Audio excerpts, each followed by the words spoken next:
Okay, Shannon, what was your takeaway from last night? All of what he said, Skip Bayless, check. Look to be revered like MJ, check. Shoot a fadeaway like MJ, check. Now, he don't stick his tongue out on dunks like MJ. No. But everything else, check, check, check.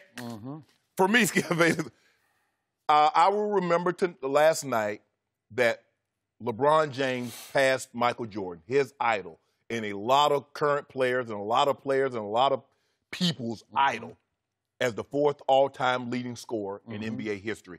And I think 10 years from now, 15, 20 years from now, no one will remember that the Nuggets crushed the Lakers in this ball game. But everybody will remember where they were when LeBron James passed Michael Jeffrey Jordan as the fourth leading scorer. But unfortunately, he doesn't stop there. We're going to talk about this a little later. He on that ride, Skip. Is he? Yeah. He headed on up. Leave, you know who. Kobe's next. Leave you know who in the D-U-S-T. Like MJ in the D-U-S-T? Yeah. Is that what you're saying? Kick it up in his face.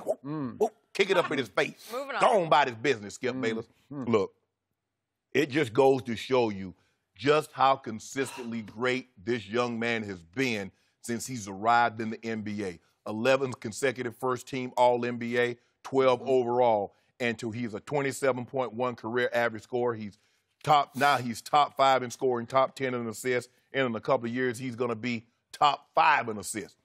Skip, look, he's been rewarded. He's been very fortunate. Prior to this year, he had really never suffered a significant injury that forced him to miss a significant amount of time. But the game itself, it showed, Skip. It looked like there were a bunch of guys, 3 of the guys that played heavy minutes last night were in the G League the better part of this year. And that's what LeBron tried to beat the Nuggets were, and they played as well as they could.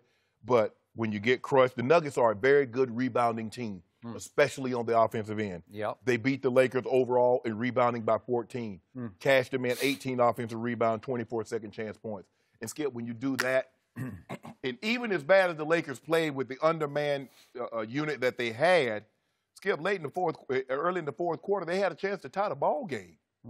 LeBron had Josh Hart on a wide open, boom, it's tie ball game. He misses that, they go down, Gary Harris, boom, 3.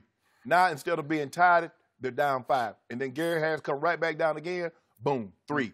And so what should have been a tie ball game, all of a sudden is an 8-point game, timeout, and the Nuggets never look back. And this is where we are.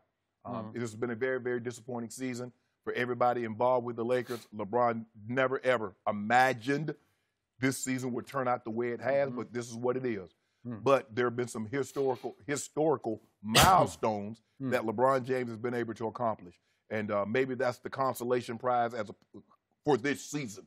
But this season has been a disaster, but LeBron James has been very good. I'm not going to say great because there are some times that I think he could have affected the outcome or impacted the game a lot better than what he did.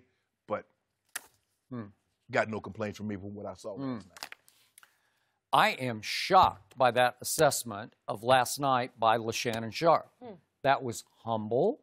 That was shockingly objective. That had perspective to it. That had a certain grace to it.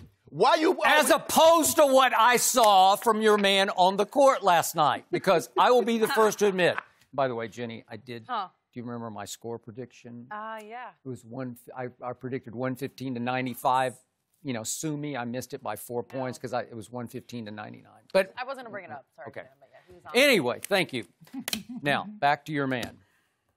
Honestly, from my heart, I tried to get into last night because I do believe there's a side of LeBron who obviously idolized Mike. And he looked up to Mike, and he was inspired to do this and that and all the things that you just listed by Mike. So I'm trying to get into it, and I'm trying to go with the flow of the night because there was a tinge of sadness to it because of what's happened to the Lakers, obviously. But still, it is an achievement to pass Michael Jeffrey Jordan on the scoring list. And then I saw your man's shoes. And then I read what he had, I think, handwritten, unless he had somebody write it for him. He write his own stuff. Yeah, he probably does. He He does. writes left-handed, which is a big 'Cause part he's left-handed. I know. He's ambidextrous, which is a big part of his game. And by the way, I try to get into the whole mood of he's more of a pass-first basketball player, which I always tell you, he's still the best point guard in basketball, and he's still the best passer in basketball.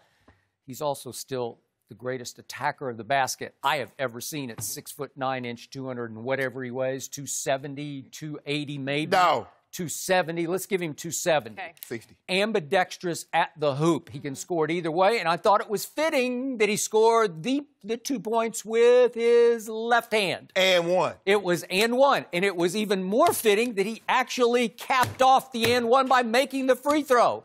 Because I hate to point out that he missed his first 4 before he passed Jordan. Am I right? He did. How Skip. can you miss the first 4 free throws?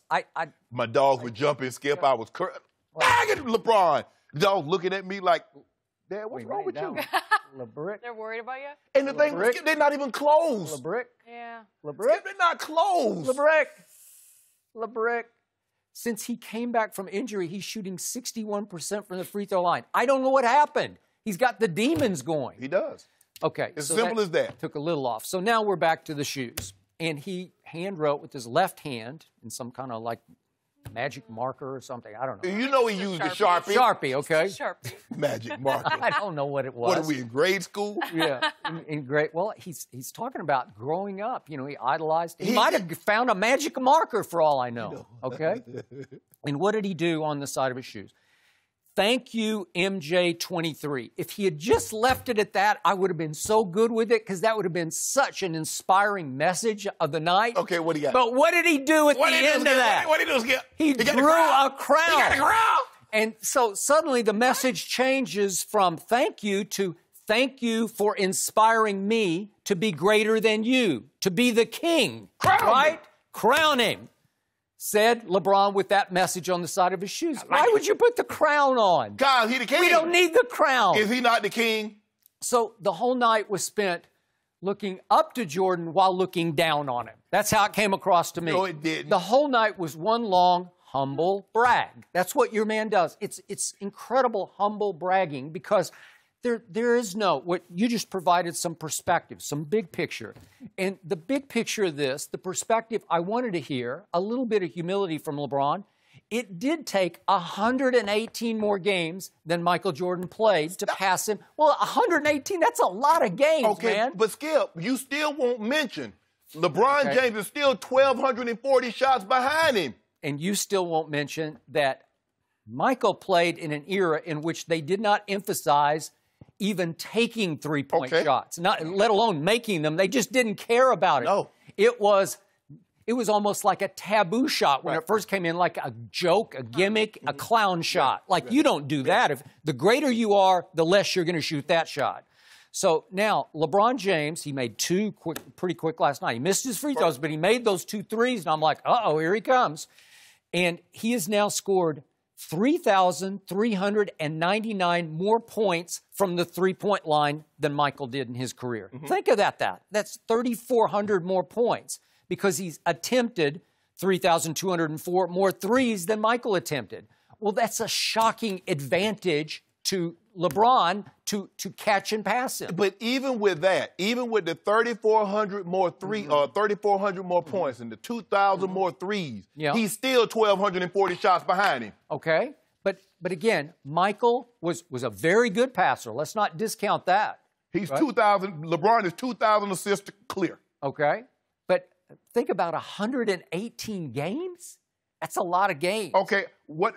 I think he averaged a little under 6 assists a game. Okay, so remember, Michael was an 84% free throw shooter, and LeBron is still teetering, but his career average still hovers right at 74. So 10% more free throws. If you do that over time, it's a staggering number of more points that you can make from the free throw line. Correct. And I still say LeBron has actually neglected the free throw line because there a lot of times he was afraid to go in there and do what was going to happen, which is have to march to the free throw line and shoot more free throws. Right.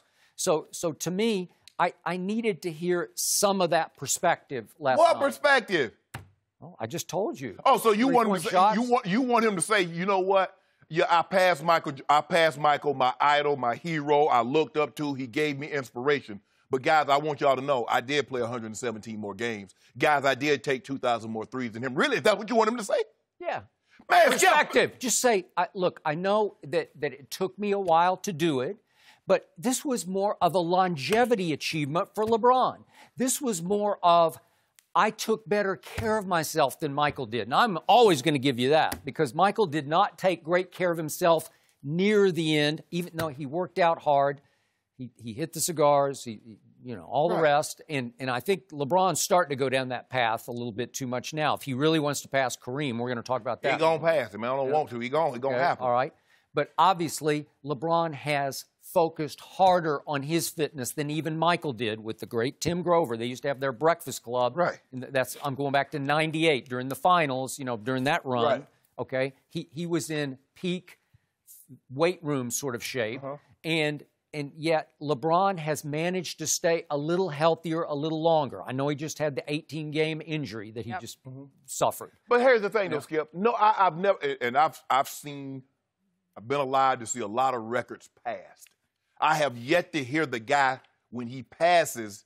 I wasn't alive when Roger Maris passed Babe Ruth, but I don't remember hearing in any of his things like, I'm so happy to break this record, that Babe only played 154 games and I played 162. Yeah, he didn't have to, because the New York media and the national media was all over him for daring to do that. Just like you. And Roger Maris's hair was falling out while he was trying to pass. And just like you keep constantly reminding everyone, LeBron did play 117 more games. Somebody's got to be objective. You can be objective, but what about those shots? Even though with 2,000 more three attempts, LeBron James is still 1,240 field goal attempts.